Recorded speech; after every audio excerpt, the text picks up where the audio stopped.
Welcome, ladies and gentlemen. My name is Rowan Pettis, Executive Director here at the Australian Chamber of Commerce in South Korea.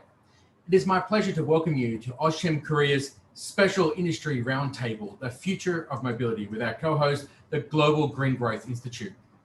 This video is part 1 of 4 with our special guest speaker, Jeff Manning, the Managing Director at Audi Korea, who will be providing his insights on sustainability and innovation within the automotive industry.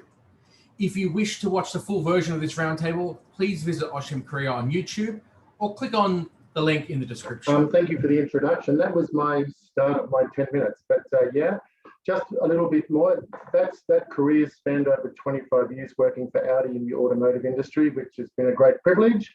And hopefully I can give you some insights in where the future of mobility is going. Today, my discussion is a very brief because I only have 10 minutes because this topic is so broad now on an automotive or even broken down into a passenger car slant on the future of mobility.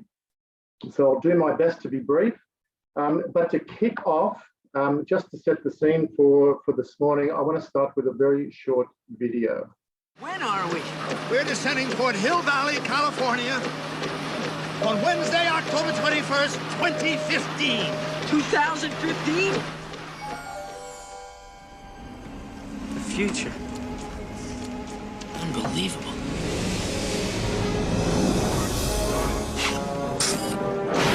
Hoverboard. Where is he?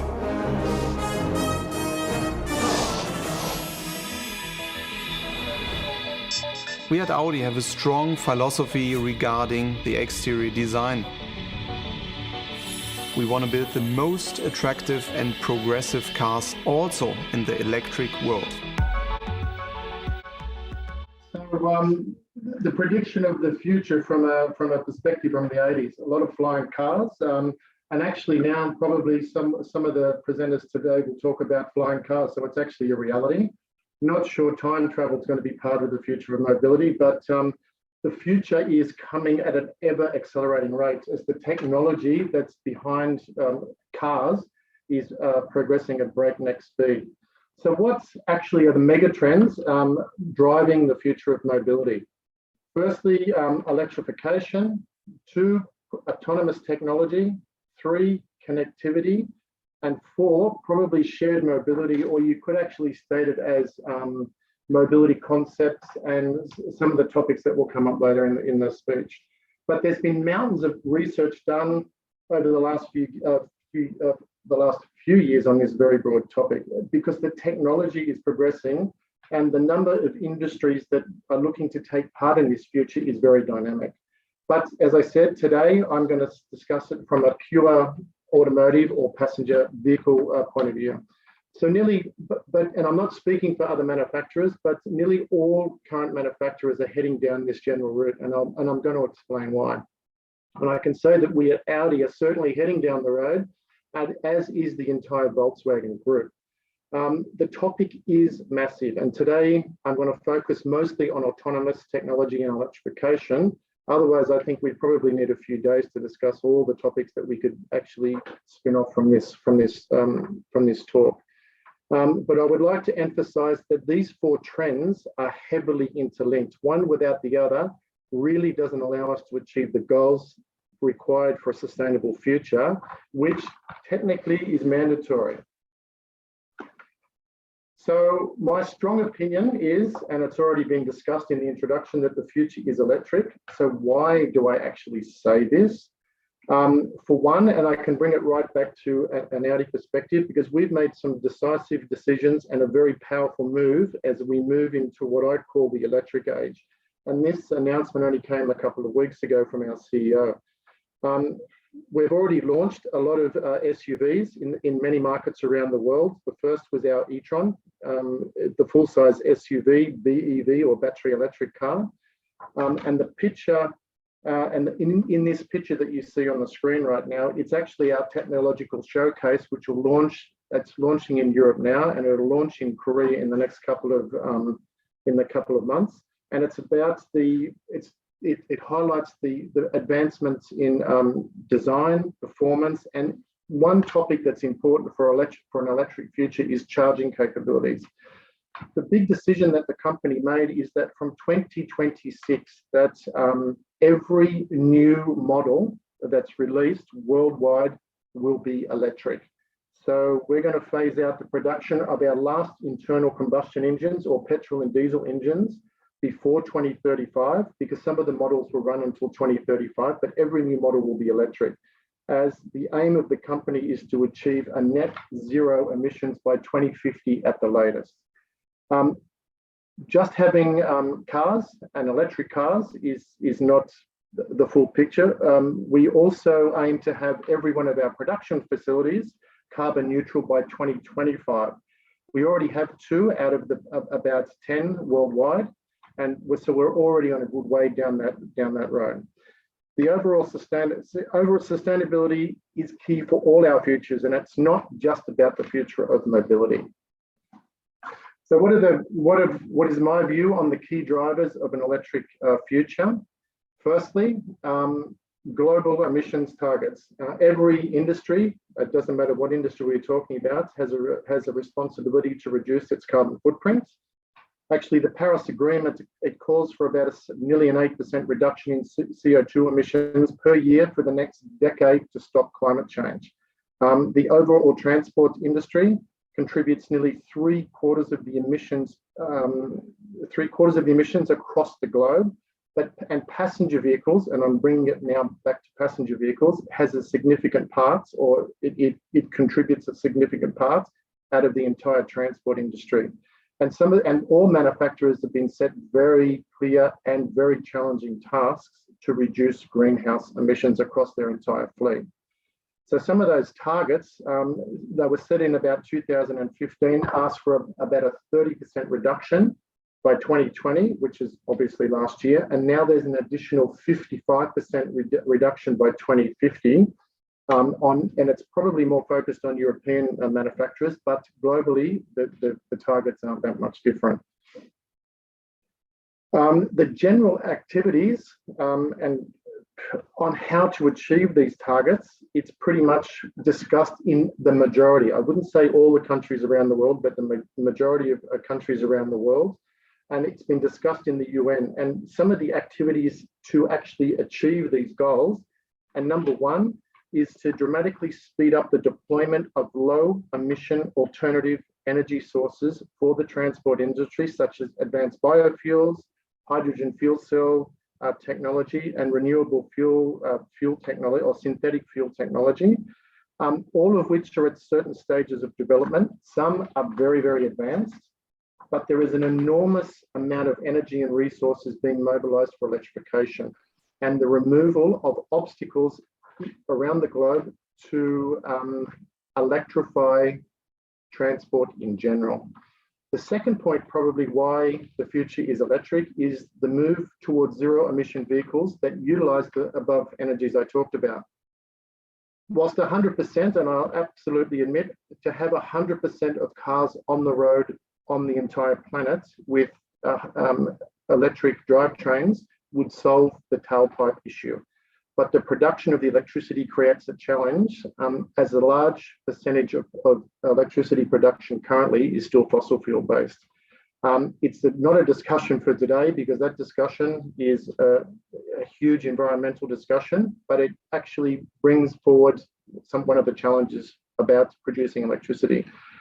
And number three is the significant development of increasing transport efficiency, especially in urban areas on a global scale. And this leads probably to the autonomous technology, which I'll come to in a few minutes. It also encompasses the digitalization or connectivity topic as well, and as well to the different mobility concepts as ride sharing and various usage models being investigated. And in some cases, they're already implemented. Some of the government policies that's pushing an electric future is consumer subsidies when you buy an electric car, and as well as the subsidies and reduced electricity prices for renewable and environmentally friendly produced electricity in your house for home charging. It's actually being embedded in a lot of countries around the world. One country's policy that's probably having a major influence on the rest of the world is some of the policies coming out of China at the moment. China, it's arguably the largest automotive market on the planet, and it's said by 2035 there will be no more internal combustion or petrol and diesel engines sold by 2035. 50% of the vehicles either have to be battery electric or fuel cell, and the other 50 have to be a hybrid, which is electric technology anyway. And many of the countries around the world are actually following these goals. And that includes Korea right now, which is also looking at targets like this. The investment in the infrastructure for electrification, its high-speed charging capability is exploding. And Korea, just to bring it home a little bit closer to where we all live, it's in the top 3 or 4 countries in the world for access to fast charging stations. A lot of people think America and Europe is way advanced, but actually Korea is one of the leaders in public charging infrastructures around the world. And just a little statistic, you only have to drive about 35 kilometers maximum to get to the next high-speed public charger, which is fantastic. Another reason I say that the electric is future is the amount of cars that is getting launched in the markets, into the global market. And it's to meet the emissions target. The technology is already here, the electric technology, and it's very advanced. The technology in batteries themselves has dramatically improved, even over the last 12 to 18 months. And what consumers are looking at is how fast can I charge my car, and actually how far can I drive my car. That's probably the 2 biggest consumer topics that we as a passenger car industry have to overcome. And an example, that the car that was up there before, the e-tron GT, it can be charged in a 270 kilowatt charger to 80% capacity in a little over 10 minutes.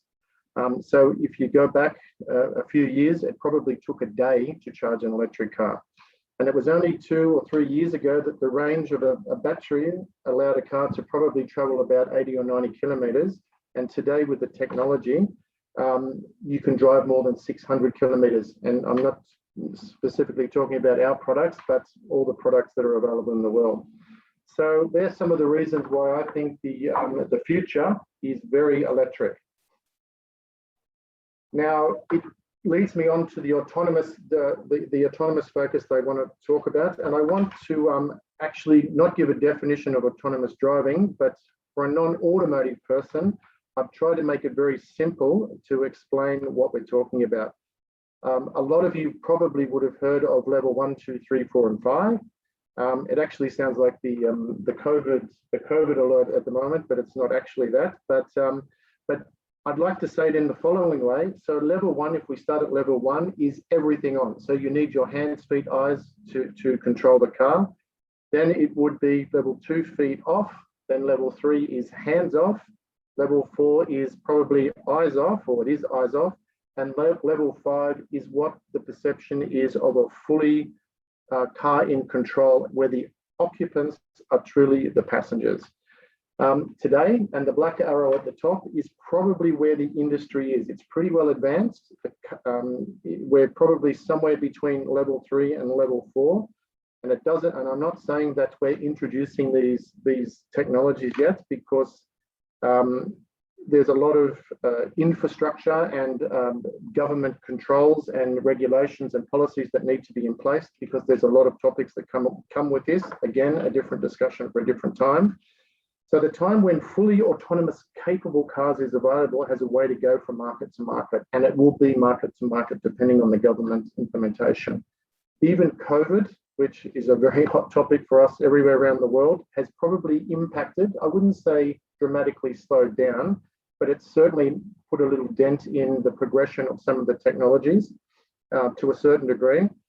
And I would actually say that 18 or 2 years ago, nobody sitting in this webinar would have actually thought that we would be in a global pandemic. And I think that's probably a true black swan event. However, the future technology, even up to level 4, is actually here already. The car can actually go to level 4. It's an enormous discussion. Will we ever get to a general consumer in passenger cars of level 5? I would suggest it's going to take some time, because I think it's really where this level 5 or full autonomous technology will take us is more topics like robo taxis or shuttle services. That will probably come first before it's a private passenger car, because it can be controlled. It's much easier to utilize that technology in a controlled environment. Also, the government policy and liability and infrastructure in the environment itself for the cars to be able to read where they are and communicate with other cars still has some way to go. And that alone is a massive discussion, and it's a challenge for society in general because of privacy and how the data is being used. And in saying this, I'm not saying that it's a negative, because in saying that, even countries like Korea are dedicating testing areas for self-driving cars right now. A lot of countries are testing the technology to see how they move forward with the development of policies and the infrastructure topics that they need to invest in to make sure the cars work. But the technology driving us to this autonomous capability is continuing at a very rapid pace. And in the future, an autonomous vehicle will be more efficient. It actually will be safer, and it will be utilized more than a vehicle is today. Because statistically, a privately owned passenger car is utilized for about 5% and lays idle for 95% of its day. And I say that because a fully autonomous car will be able to do tasks alone without a driver, and therefore it's used more efficiently. So some of the key drivers and why I'm talking about autonomous as the future of mobility. And I want to start in the middle of this slide and talk about the dollar sign. And it's kind of links a little bit to the connect megatrend that I showed earlier. And connectivity to the environment or the infrastructure creates mass opportunities for the future. McKinsey did a study, and it's doing a lot of studies on the future of mobility, and it's estimated that the additional market revenues in mobility services alone by about 2040 will probably be more than $1 trillion. That's on top to the almost another $1 trillion in revenues from autonomous vehicle sales themselves, and the additional tasks that the car will be able to undertake adds even more economic benefits to those people that are in those industries. Just in car infotainment alone, the technology alone and the additional services that are already planned to be available in the next 3 to 4 years will be about a $22 billion industry as a spin-off in the technology advances in that short time. And that's why I'm saying the future of mobility from an automotive point of view is definitely autonomous. The phrase the Internet of Things and the impact of the global megatrend, big data, is going to change, in my opinion, our lives completely in the not too distant future, because we are going to be completely autonomous in some way, shape or form. And I said previously, technology companies, and you can see some of the companies up there, are paving the way in collaboration with us, the automotive companies, to ensure that they're not left behind. And we can argue both ways. It could be that they're left behind or the automotive companies are left behind. And automotive companies are much more open to joining forces with these companies, and as well as joining forces with other automotive companies. As an example, Ford and Volkswagen Group have a collaboration to share the platform of full BEV cars, and that's where the battery sits in the floor of the car, because it provides many synergies and it actually reduces costs for the electric cars in the future. And back to the left of the charts, car sharing companies, which is something I haven't really touched on today, but such as Uber and Lyft around in Europe, and Uber's probably more global, they want to be part of this future as well. So this car sharing development is another topic for discussion on a different day on its own, because it's also a very big topic. but some interesting opportunities not far away. And Audi as a key focus, a little spiel for the Audi at the end of the presentation, or nearly the end of the presentation. We want to become, and it's our core value now, the leading provider of sustainable mobility. As the traditional automotive company, in my opinion, will not survive too far into the future if they don't take this change on. And now, just in conclusion, what's happened in the automotive industry over the last 2 or 3 years is actually more than has happened over the previous 100 years. And the rate of change is accelerating minute by minute.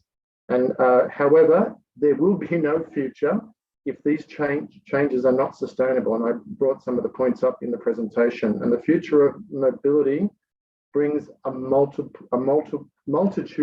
of challenges with the electricity production, as an example that I talked about. And it's not just the automotive industry, but all industries. And it changes the entire business landscape. And we're in the beginning of the rapid change right now. However, we're on the way to the future. So from Audi and from Jeff, thanks for listening.